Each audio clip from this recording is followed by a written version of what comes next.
In this spiritual discussion today, we're going to talk about the spirit of humility and how that we can use that in our everyday living. If you're new to the channel, Survivoneers talks about spiritual insights and things that we can apply to our lives so that we can maybe break a habit, maybe transform into a goal that we have always had. And this is what we like to do on this channel. But today, again, we are talking about the spirit of humility. But before we dive into that subject, we want to first define what do we mean by spirit. The word spirit can have many definitions depending on the context of how we use it. For instance, the spirit can mean movement. In its original word, it can mean movement. But today we are using the word spirit as an emotion or a characteristic that we may exude. Many emotions can come from the spirit, such as the spirit of sadness, the spirit of anger, the spirit of being impatient, and we get to see that there are many characteristics that are associated with the spirit. So the spirit of humility makes reference to lowering yourself to a point where you show no arrogance, you are spiritually balanced, and you are actually putting yourself last and others first.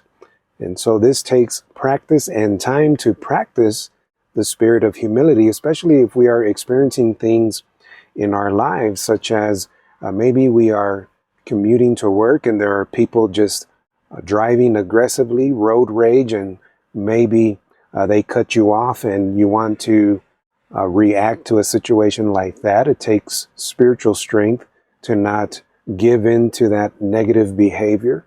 Maybe in an intimate relationship, you disagree with your intimate partner on a topic or a subject, but you have to show humility and patience and understanding, because if we lack humility, it begins to build a spirit of pride instead of humbling ourselves and literally genuinely listening to a different perspective or a discussion that we may not agree with. If you are familiar with the old gospel accounts, there are a couple of references that we can give here, and one of those is if someone were to strike you on your cheek, the old saying is to turn the other.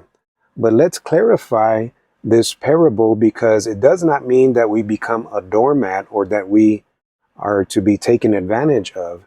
In a figurative sense, and having the spirit of humility, what it means is that we do not react to a certain situation that can cause a reaction out of us. And so figuratively and spiritually, we turn the other cheek. We do not feed into the fire, and we maintain our balance. And there's another saying that says that those who are poor in spirit will be rewarded for that. Perhaps if we further discuss the topic of discussion in an intimate relationship, sometimes we always want to be right.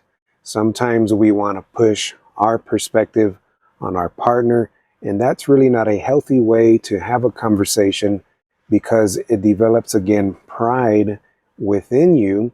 And when pride is present, it does not provide a healthy foundation upon which to build the conversation. You're simply trying to push your agenda. You're not compromising or trying to grow from your partner's perspective. And that's why the spirit of humility is very important to demonstrate in these situations. It's not always about our perspective. It's not always about what we think. Sometimes we have to be open-minded about certain differences.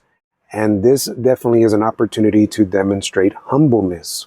I think another opportunity that we can demonstrate humbleness, or this spirit of humility, is perhaps when we become financially abundant. You sometimes see others who have exceeded the average income. They worry not about money anymore. They have possession and materials, and sometimes some arrogant statements come out and they say, this is my car. This is my house. These are my things. And this is a spirit of arrogance because the money has framed that kind of mindset. And so this is another good example that we can use humbleness when we have reached a state of financial security. Maybe in the overall scheme of life, you went through a situation where someone did you wrong clearly, and they may have projected some words at you. They may have blamed you for something that was not even your fault. Maybe something happened to you and you realize that you are innocent from this situation, but you have the opportunity to either retaliate in a way that does not make the situation better, or you have an opportunity to demonstrate the spirit of humbleness. These are very important characteristics to have because it helps us to not make things worse when we are experiencing these kinds of struggles. So what does the spirit of humility mean? It means that you lower yourself, but not being a doormat, not being taken advantage of, but you demonstrate a spirit of meekness. And we live that life of non-resistance.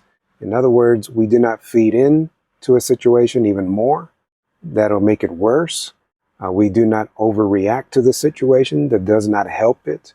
And we continue to stay steadfast and spiritually balanced. I hope that this brief video has helped us to understand the spirit of humility, and I encourage each of us to practice it in every opportunity of our life. If you are gaining value from these discussions, subscribe to Survivoneers, where we talk about spirituality, well-being tips, and even how to maintain and nurture your intimate relationships.